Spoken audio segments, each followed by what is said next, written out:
Can you tell me more about the children that ran to D.C., to bring awareness to this pipeline? And the reason why I'm asking is I'm suspecting this running thing is some sort of tradition, or is it something that's done to bring attention to issues? Or I want to start by saying I'm a Johnny-come-lately around here. I've only been here 2 weeks. And those runners took off a while ago, so all that happened. I can't speak to it. Okay, right on. Yeah, that's cool. Not the runners. I can tell you, and I think I told you this earlier, right? About the runners doing those type of runs are usually a part of any action like this. Okay. Or protest like this. It's a powerful statement. It's one that spreads awareness as it travels across the country, but that's been done. Those type of runs do happen, I'm aware. It's encouraged by youth programs on the reservation. Oh, okay. Such as the Cheyenne River Youth Project, as well as the Cheyenne River Sioux Tribe Diabetes Prevention Program, as well as the one with the school, the rec program. Okay. So all these kids are part of like the teen center. I used to work there. They all they set up like 5Ks, and the children like to run. So it's running is just basic, exercise for the kids, but they find a passion for it, especially in the younger generations. And well, it's perfectly natural, right? I mean, kids don't want to be forced to sit in a school desk and write. They want to move, But they mainly do it because of that run, that sacred run that they had for Billy Mills. Billy Mills was an Olympian runner of the Pine Ridge, correct? Yeah.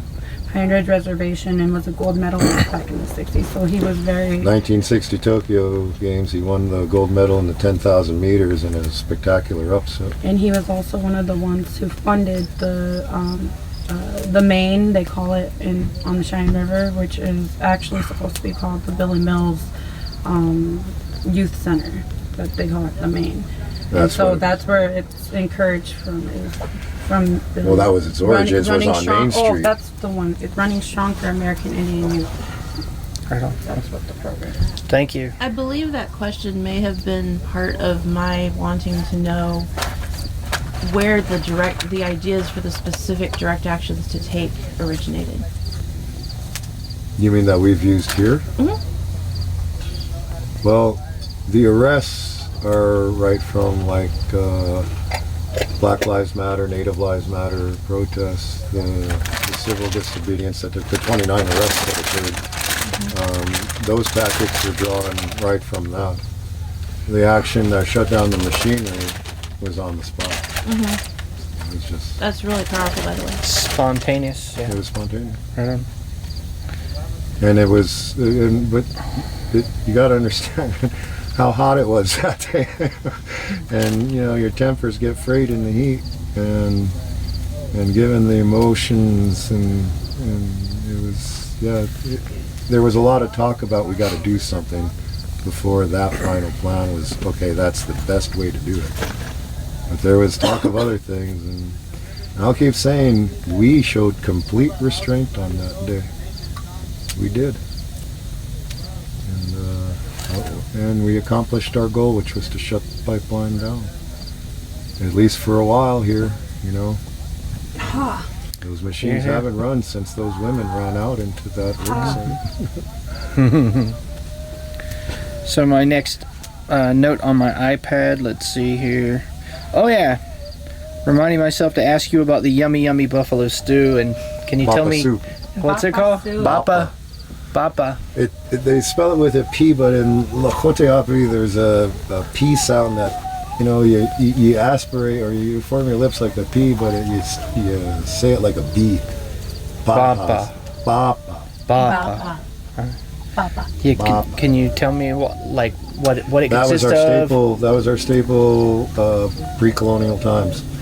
It's dried meat added to soup with wild turnips and other things depending on what's available around. But usually it's the dried meat and turnip soup, and that's what we would spend our summers doing, was preparing this dried meat to get us through the winter.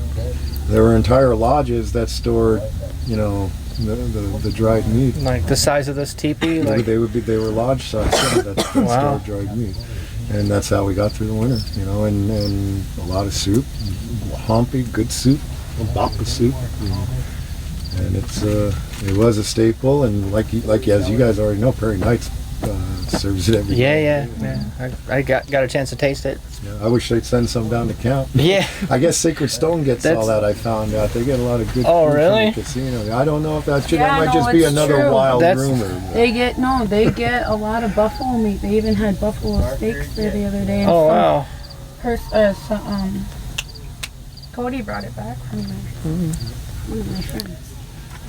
So these questions that I'm looking at now, these next couple were inspired by conversations I had with Cayenne, your sister. Mm-hmm. But it's just we were talking about reservation life and whatnot, and she said that Indians always overcook their meat.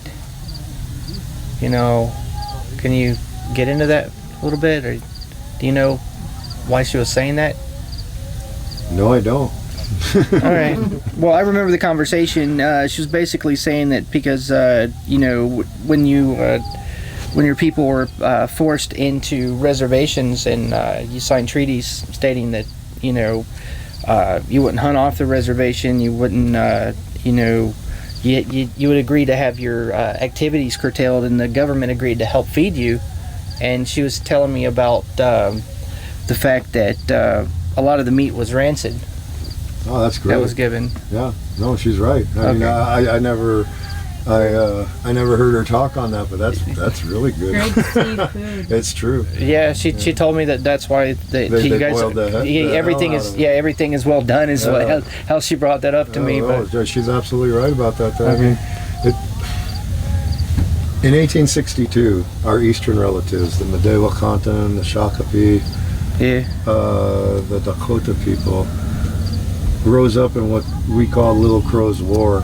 They call it the Sioux Uprising, and the Indian agent out there was so cruel that when they were begging for food, what was promised them in their treaty, he told them let them eat grass, and that led to the Sioux Uprising, the famous Sioux Uprising.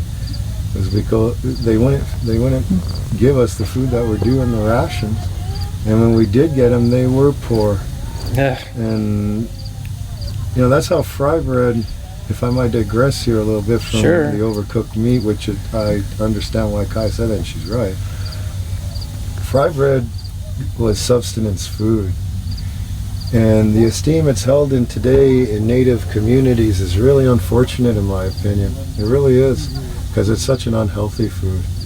And when you look at the ingredients, it's just high on the glycemic index. All it does is spike your blood sugar and you crash. And it's make you fat food. Give you diabetes food. Yeah, Exactly. Directly responsible for the epidemic of diabetes that is ongoing in Indian country. And it was made out of flour, lard. The only thing we had to cook with. That's all we had to cook with. So you made fry bread, and sometimes fry bread, after you eat it, expands in your stomach even. And it was really filling, And that's how we got to started eating fry bread. Well, as has already been spoken to, it's unhealthy food. Mm-hmm. But we're in love with it because we grew up eating it, because we had to grow up eating it. We need to educate our people. Fry bread's yummy. It's good, but Make moderation, it like occasionally, just yeah, quit the cult of fry bread. Get off of it. Get back to our natural foods. Fry bread is not traditional. It's not. And in fact, it's an unhealthy choice, and that we need to educate people about and put it in its proper place. It was prison food. It was prisoner of war food, prison camp food. yeah. That's all it was. It was a means of survival. It was a way to feed starving children. Actually, it reminds me of the way you describe it. It reminds me of something that's served in prisons. Contemporary prisons. There's this nasty brick called Nutriloaf. That they serve in prisons. Oh, yeah. Makes me think a lot of that, man. Made me think of your I MRE. know. Exactly what I thought of. Speaking I of just bricks. got here. My weaponized American food I've been eating out in front of you guys. Hey, it's cheap, man. I'm on a budget, sort of a budget. Yeah.